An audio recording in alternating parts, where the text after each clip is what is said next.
자, 여러분 한번 상상해 보세요. TV 오디션 프로그램, 그 무대 한가운데 모두가 천재라고 부르던 10대 가수가 서 있어요. 네. 그런데 갑자기 노래를 멈추고 눈물을 쏟아내요. 이 장면 보셨다면 아마 마음이 철렁 내려앉으셨을 거예요. 맞아요, 정말. 안타까운 마음이 들면서도 머릿속엔 물음표가 딱 찍히죠. 대체 저 어린 친구한테 무슨 일이 있었던 걸까 하고요. 바로 그 지점입니다.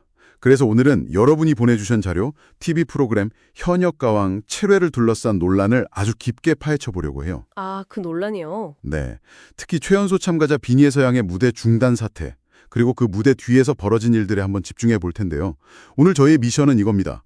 사라진 영상, 의문투성이 점수, 그리고 이 모든 게 어떻게 시청률이라는 단 하나의 목표로 이어지는지 그 연결고리를 찾아내는 거죠. 이게 그냥 한 참가자의 해프닝 이렇게 볼 게 아니더라고요. 자료들을 쭉 살펴보니까요.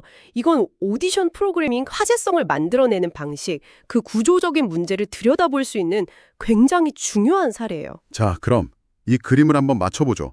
가장 먼저 눈에 띄는 조각이 바로 시청률이에요. 시청률이요? 네. 공교롭게도 논란이 됐던 현역가왕 7회 시청률이 11.5%로 자체 최고 기록을 경신했어요. 자료에 따르면 이전 상승폭의 거의 2배에 달하는 1%나 급등한 수치예요. 와, 1%면 엄청난 수치인데. 그렇죠. 근데 진짜 흥미로운 건요. 그 최고 시청률을 다룬 거의 모든 기사의 메인 사진이 바로 그 눈물을 터뜨린 빈예서양이었다는 점이에요. 아, 이건 우연이라고 보긴 좀 어렵죠. 방송 시작도 빈예서양의 불안한 모습이었고 클라이맥스랑 마무리까지 전부 그녀의 이야기로 채워졌거든요. 그러니까 애초에 제작진이 이 비니에서의 눈물을 그 회차의 핵심 서사로 설계했다. 이런 분석이신 거죠? 네. 자료를 보면 사실 방송 전부터 빈예서양은 압도적인 유튜브 조회수로 프로그램의 화제성을 이끌던 에이스였잖아요. 맞아요. 듀엣 무대 영상 조회수도 엄청났죠. 이수연 양과의 듀엣 무대 영상은 다른 팀들보다 조회수가 진짜 월등히 높았고요. 바로 그겁니다. 제작진 입장에서는 빈예서라는 참가자가 시청률을 끌어올릴 가장 확실한 카드였던 셈이죠. 그래서 보내주신 자료들이 공통적으로 던지는 질문이 이거예요. 프로그램 역사상 최고의 시청률이 과연 한소녀의 눈물이라는 희생 위에 세워진 건 아닐까? 와. 이 질문이 이번 분석의 출발점이라고 할 수 있겠네요. 만약에 그 눈물이 정말 시청률의 재료였다면 방송 끝나고 그 영상을 여기저기 막 홍보하는 게 당연한 수순 아닐까요? 그렇죠. 보통은 그렇죠. 근데 이상하게도 상황은 정반대로 흘러갔어요. 다른 참가자들 솔로 무대 영상은 공식 유튜브 채널에 다 올라왔는데 정작 가장 화제가 됐던 빈예서양의 솔로 무대 영상만 감쪽같이 사라졌다는 거예요. 맞아요. 소스 제공단은 영상이 분명히 올라왔다가 몇 시간 만에 삭제됐다고 주장을 하고 있어요. 올라왔다가 사라진 거군요. 네.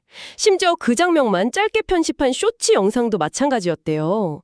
댓글이 370개 넘게 달리면서 엄청난 반응을 얻고 있던 영상이 갑자기 비공개로 전환된 거죠. 앞뒤가 안 맞는데요. 최고의 화제성을 가진 클립을 오히려 숨긴다. 상식적으로는 이해가 잘 안 가요. 혹시 비난 여론이 너무 거세지니까 미성년자인 참가자를 보호하려는 차원은 아니었을까요? 네. 일종의 서리의 조치일 수도 있잖아요. 충분히 그렇게 생각할 수 있죠. 저도 처음엔 그 가능성을 염두에 뒀고요. 하지만 자료를 더 깊이 들여다보면 좀 고개를 갸웃하게 돼요. 제작진의 조치가 단순히 보호 목적만은 아니었다고 볼 만한 정황들이 있거든요. 어떤 거죠? MBN 측에서 저작권 신고를 통해 팬들이 개별적으로 올린 영상까지 전부 삭제 조치를 하고 있다는 주장이 나와요. 그건 얘기가 좀 다르네요. 공식 채널에서 내리는 걸 넘어서 팬들이 올린 영상까지 찾아다니면서 막는다는 건 보호보다는 통제에 가까운 그림인데요. 그렇죠. 자료에서는 이걸 제작진의 의도적인 은폐 시도로 분석하고 있어요. 은폐요? 네.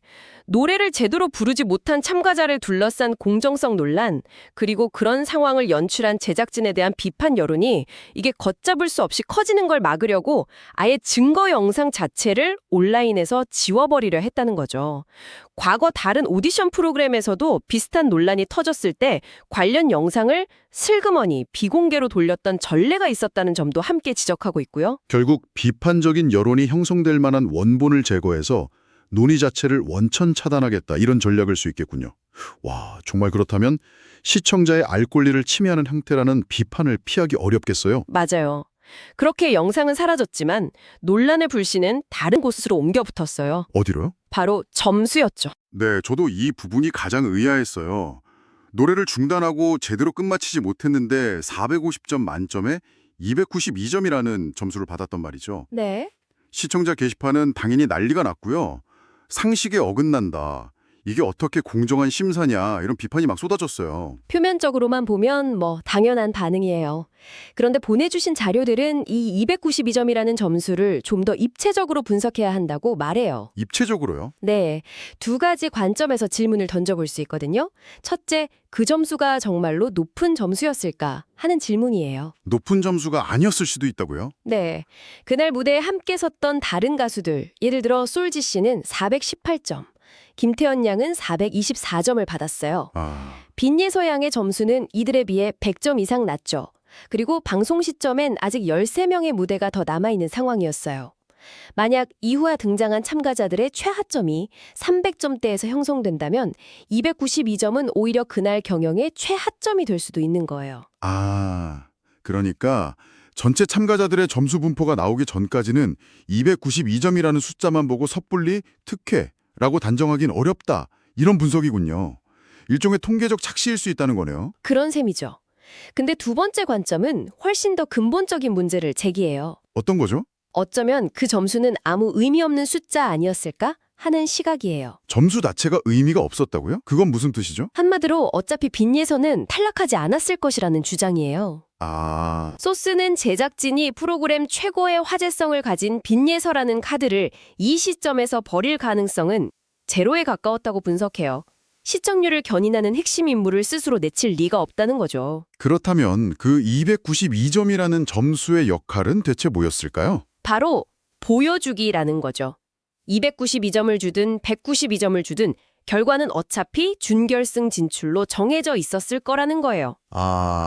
그렇다면 이 292점이라는 애매한 점수는 너무 낮은 점수를 줘서 동정표를 유발하지도 않고 또 너무 높은 점수를 줘서 공정성 시비에 휘말리지도 않는 그야말로 논란을 최소화하기 위해 제작진이 만들어낸 안전장치이자 면피형 수단에 불과했을 수 있다는 겁니다. 와, 정말 그렇다면 이건 점수 논란을 넘어서 프로그램의 진정성 자체를 의심하게 만드는 이야기네요. 그렇죠. 시청자들은 점수를 둘러싸고 갑론을 박을 텐데 사실 그 판 자체가 제작진의 의도된 프레임이었을 수 있다는 거잖아요. 그렇죠. 이 모든 게 사실이라면 우리가 진짜 던져야 할 질문은 점수가 공정했나가 아니라 왜 이 어린 참가자가 무대 위에서 무너져야만 했나가 되어야겠죠. 맞아요. 이 모든 사태의 근본적인 원인, 도대체 빈예서 양은 왜 그렇게 극심한 압박감을 느꼈을까? 자료들은 그 원인을 바로 직전 라운드에서 찾고 있더라고요. 네, 소스는 그 책임의 절반 이상이 제작진의 기획에 있다고 아주 강하게 비판하고 있어요. 기획이요? 네, 결정적인 계기는 1대1 재결 라운드의 결과였다고 짚고 있죠. 상대였던 이수연 양은 210점을 받아서 전체 4위를 기록했어요. 반면 빈예서 양은 고작 90점을 받으면서 14위, 즉 탈락권으로 수직 추락했거든요. 와, 무려 120점 차이. 이건 단순한 실력 차이라고 보기는 좀 힘든 점수 아닌가요? 그렇죠. 뜨기 잘 안 돼요. 이건 거의 넌 자격 미달이야 라고 공개적으로 망신을 주는 수준이잖아요. 바로 그 지점을 자료들이 파고들어요. 이건 단순히 어린 참가자의 멘탈이 약해서 생긴 문제가 아니라는 겁니다. 그럼 뭐죠? 제작진의 경쟁구조 설계 자체에 의도성이 보인다는 거죠. 첫째, 왜 굳이 실력이 막강한 참가자와의 대진을 붙여서 패배할 가능성을 높였는가? 둘째, 상식적으로 납득하기 어려운 120점이라는 점수 차이는 대체 어떤 기준으로 매겨진 것인가? 듣고 보니 정말 그러네요. 결국 신동, 천재라는 이미지로 기대감을 한껏 부풀려 놓고 갑자기 탈락위기라는 벼랑 끝으로 몰아넣어서 극적인 서사를 만들려는 의도가 깔려 있었다는 비판이군요. 네. 성공과도를 달리던 영웅에게 시련을 주고 그 시련을 극복하는 과정을 보여주면서 시청자들의 감정을 쥐락펴락하려는 그런 전용적인 스토리텔링 기법처럼 들려요. 맞습니다. 참가자를 인격체로 존중하고 보호하기보다는 참가자의 감정적인 위기마저 프로그램의 재미와 화제성을 위한 재료로 소비하려는 구조가 문제의 핵심이라는 겁니다. 그래서 자료에서는 근본적인 대안으로 해외 서바이벌 프로그램들처럼 미성년 참가자를 보호하기 위한 연령 제한 규정을 도입해야 한다는 주장까지 나오고 있어요. 아, 연령 제한이요? 네. 정신적으로 아직 미성숙한 10대에게 성인과 동일한 수준의 경쟁과 압박감을 지게 하는 건 너무 가혹하다는 거죠. 그러고 보니 한 가지 더 흥미로운 지점이 있어요. 자료를 읽다 보니까 비녀의 서양의 사태가 워낙 큰 파장을 일으키면서 오히려 다른 논란들이 전부 묻혀버리는 효과가 있었다는 분석도 있더라고요. 맞아요. 하나의 거대한 이슈가 다른 이슈들을 집어삼키는 이슈 블랙홀 현상 같은 거죠. 네. 어떤 논란들이 있었죠? 예를 들면 가수 홍자 씨가 강혜연 씨를 상대로 이해하기 힘든 큰 점수 차이로 승리했던 그런 판정 논란 같은 것들이요. 분명 그 경영 결과에 대해서도 시청자들의 의문 제기가 많았거든요. 그런데 빈예서의 양의 눈물이라는 훨씬 더 자극적이고 감정적인 사건이 터지면서 다른 경연의 공정성 시비 같은 이성적인 논란들은 대중의 관심 밖으로 조용히 밀려나 버렸다는 분석이에요. 충분히 가능한 이야기네요. 모든 언론과 시청자들의 시선이 한 곳에만 집중되면서 제작진 입장에서는 오히려 다른 문제점들에 대한 비판을 피해갈 수 있는 기회가 됐을 수도 있겠어요. 참 아이러니한 상황이죠. 자, 오늘 우리는 현역가왕이라는 프로그램 속 한 어린 참가자를 둘러싼 논란을 깊숙이 들여다봤습니다. 의도적으로 삭제된 듯한 무대 영상, 수많은 의문을 낳았던 292점이라는 점수, 그리고 그 이면에는 제작진의 기획 아래 한 소녀가 감당해야 했던 엄청난 심리적 압박감이 있었고요. 결국 이 모든 퍼즐 조각이 시청률이라는 단 하나의 그림을 향하고 있었다는 게 오늘 우리가 살펴본 자료들의 핵심적인 분석이었습니다. 네. 자료들은 시종 일관, 제작진의 책임, 그리고 상업주의에 매몰된 방송 시스템의 문제를 날카롭게 지적하고 있어요. 그런데 여기서 우리가 마지막으로 생각해볼 질문을 하나 던져보고 싶어요. 여러분에게 직접 던지는 질문이기도 한데요. 어떤 질문이죠? 하나이의 눈물이 프로그램 사상 최고의 시청률로 이어진 이 상황이 과연 제작진만의 책임일까요? 그것은 아닐까요? 결국 그 최고 시청률 그래프를 완성한 건 우리 시청자들이니까요. 어쩌면 이 문제는 TV 속 제작진뿐만 아니라 TV 밖의 우리 스스로에게도 질문을 던져봐야 하는 건 아닐까 그런 생각이 들었습니다.